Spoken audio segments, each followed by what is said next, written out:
these are uncertain times we live in, where fake news seem to reign in some contexts.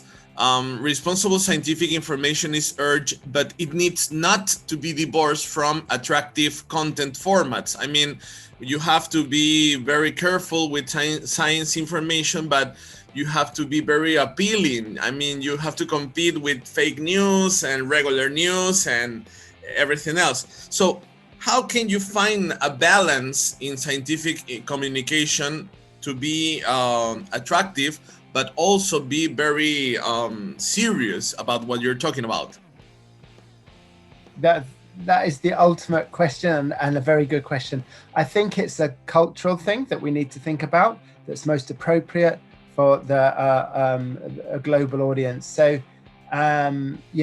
we have people who are very good at explaining the facts, the graphs, but it must be relevant to the people that you're speaking to. It must relate to their lives, it must relate to their culture, it must relate to their context. So that's what we really want through this FameLab edition for climate change, that it's not just about explaining things clearly, it's also about making it relevant to the people.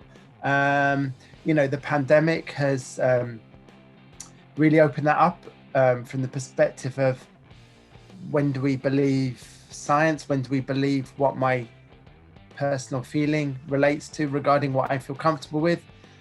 And I think climate change has a big parallel for that. It's sort of that same sort of thing, that there are people on both sides of the discussion, and we need to find positive ways forward.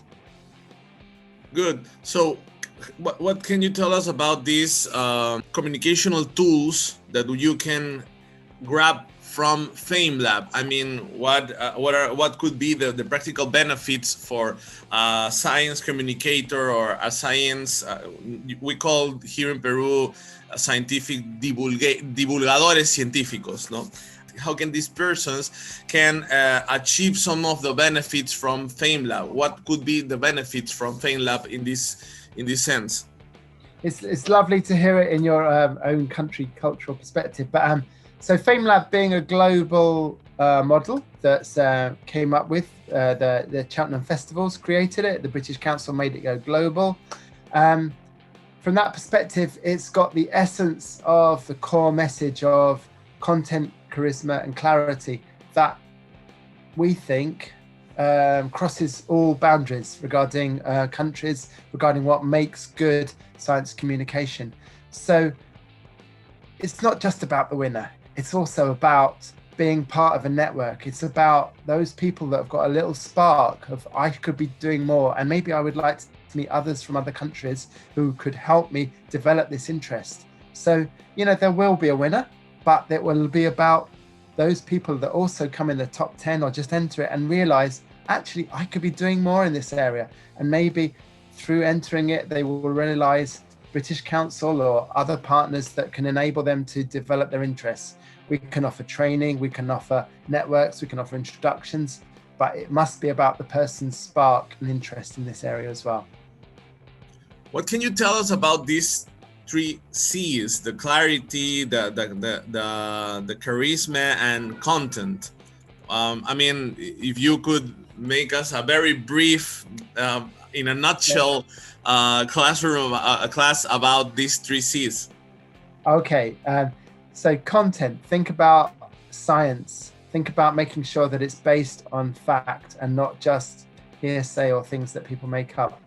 Charisma, it is about yourself, but it doesn't have to be all show.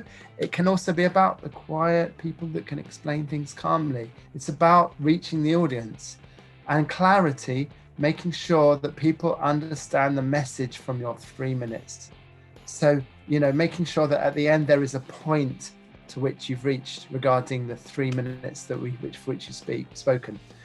This can be applied to other things outside of FameLab, but it's a guideline that enables people to think about it regarding climate and science or whatever topic of science they wish to talk about. Well, so Adrian, can you tell us about some of the I mean, success stories from past winners of of this contest, and not only about the past winners, but maybe also about past participants of FameLab. I mean, as you said before, there is one winner, but everyone gets the benefits. So can you tell us a successful story about them? Absolutely. So I would emphasize your point that it's not just about the winner. Sometimes it's nurturing people to realize their passion and interest in this area. So some have gone on to present on television, whether it be Dame Maggie Adair-Pocock, who does the Sky at Night in the UK. She was a FameLab participant. Or in Spain, we have the people that have developed a whole science communication approach through participating in FameLab.